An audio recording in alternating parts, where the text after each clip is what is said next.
I hate GTA 4, and no, I'm not insane. I honestly just don't enjoy it as much as the other GTA games. Better catches, sit down. So to start off, the phone calls completely sucks. I get that Rockstar wanted to make the game feel more realistic by adding this whole social connection, like Nico had an actual life with friends who wanted to hang out and stay connected. I get it, but when I'm literally in the middle of a life and death mission and there is a guy calling me to have drinks, it just feels annoying. Nico, it's your cousin. You want to shoot some pool? Shit, Roman, I can't talk now. Damn. Sure, GTA 5 does the same thing, but in GTA 4 you couldn't escape these calls. Even if you hung up, they would call you back, forcing you to pick up. Or they would get mad at you like a crazy, possessive girlfriend. Not that I have one, of course, but you get the point. In GTA 5 it's way less annoying. If you decline a call, that's it. They wouldn't keep calling you, unless it's a call from English Dave, of course. And at least, in GTA 5, the phone actually has useful features. But in GTA 4, your phone's practically useless. Besides calling people, which you probably didn't want to do anyway. It barely had anything interesting. You couldn't even browse the web on it. At least when you call emergency services in the middle of the ocean, they didn't straight up lie about helping you, like they do in GTA 5. Police officers are en route to your current location. Okay, so this next one is kinda subjective, and that's that the overlay was boring. Excuse me? I know Rockstar wanted to go for a darker theme in GTA 4, but this was not the way to do it. It made the entire game feel depressing and completely drained any color from it. At evenings it would get so bad you can't even tell things apart from one another. Liberty City had this weird grey, washed out look. Like how Hollywood slaps a orange filter on Mexico in movies, making it look old. Sure, it was a creative choice that fits the game's tone, I wouldn't deny that. GTA 4 had a more tragic story, and the grey color reflected that. It gave the city a certain mood, making it feel grittier and more serious. As a game, it worked, but as a GTA, it was the complete opposite of what the series was known for. GTA was always about the bright cities, fun, and ridiculous moments, and Liberty City just wasn't it for me. And then we have the driving mechanics. A lot of fans absolutely hated it, but honestly I think it wasn't that bad. I don't think it's the worst part, but Rockstar really overdid it with realism. Every car in GTA 4 felt like it weighed a ton with crazy suspension. Sure, it was cool seeing the car react to bumps on the road, but taking a turn around a corner, even at the slowest speed, felt like a total nightmare. It was like I was trying to steer a bus with flat tires, and half the time I would end up either crashing or driving like my grandma. And the bikes were even worse. One wrong move and Nico was sent flying like he just got hit by a train. But you know what made it even worse? The constant struggle just to get to the missions. Compared to the previous games, driving in GTA 4 felt way slower. Failing a mission was already annoying, but having to slowly drive all the way back just to redo it, that just made it unbearable. I'm sure you all can relate. Come on, out of the way. Now, for a so-called next-gen GTA game, Rockstar sure took a lot of features out of GTA 4. I mean, you couldn't buy properties, there wasn't much to do besides the main missions compared to the previous games. And they even took out underwater swimming, like Nico just straight up refused to do it.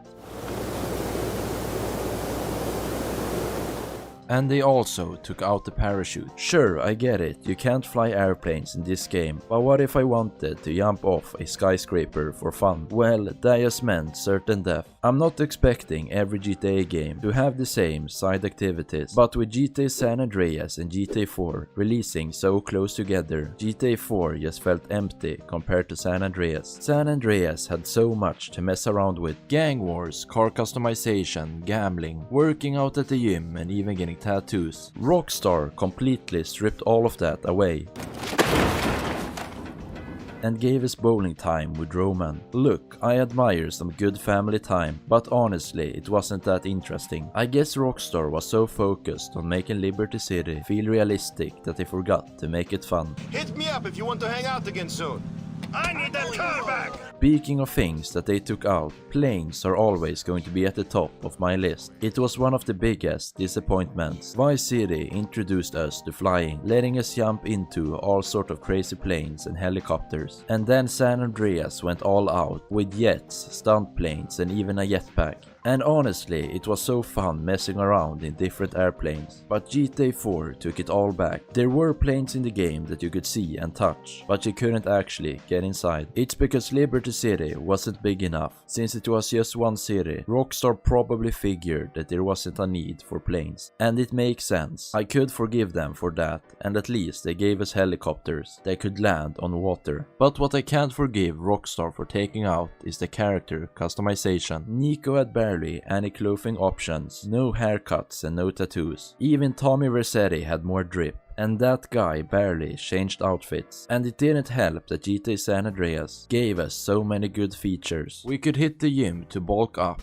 eat too much and get fat. It wasn't just for looks, it actually affected movement and climbing. But in GTA 4, Nico stayed pretty much the same, except for the jacket. And the same goes for cars. Customization was basically non-existent, which is crazy considering Rockstar had already stripped so much fun from the game. It was just weird. I know we GTA fans customize our rides only to ditch them 5 minutes later, but it doesn't give them the right to just take out customization. It felt like a massive step backward, and for a game that was aiming for realism, wouldn't it make sense for a guy like Nico to at least customize his car to fit his immigrant vibe? Oh yeah, I forgot, he doesn't even have a car. I guess that's a paperwork problem. But despite the strange grey look, I really loved Liberty City, probably more than most cities in any GTA game. It was detailed, dense and full of life, but I still got bored after a while seeing the same cityscape over and over again, with nothing outside of it changing. Like no countryside, no desert, no mountains, just one big city. It was cool that the world felt alive, with homeless people asking for money, A few coins for the starving children in Africa.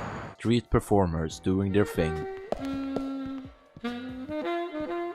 You Philistine! And all those little touches that made it feel real. But it all started feeling too normal after a while. It was just buildings, roads and grey skies. Even if GTA 4 did have a countryside or mountains, everything was so washed out and lifeless that I doubt it would have made any difference. Another thing I really loved about GTA 4 was the story. It was great, to be honest, I'll give it that. Dimitri betraying Nico, Michelle being an undercover cop. The story was just awesome, and it continued surprising us. The story just feels so real, and that's partly because of Nico's relatable personality and character. He's not just out here chasing money and power, but he actually has regrets, trauma, and a real reason for what he does. GTA 4 wasn't a bad game if you just put aside the fact that it was probably the worst optimized PC game at the time of its release. It did give us a couple of awesome DLC content, The Lost and Damned, The Ballad of Gay Tony, but I still don't like it as much as the other GTA games.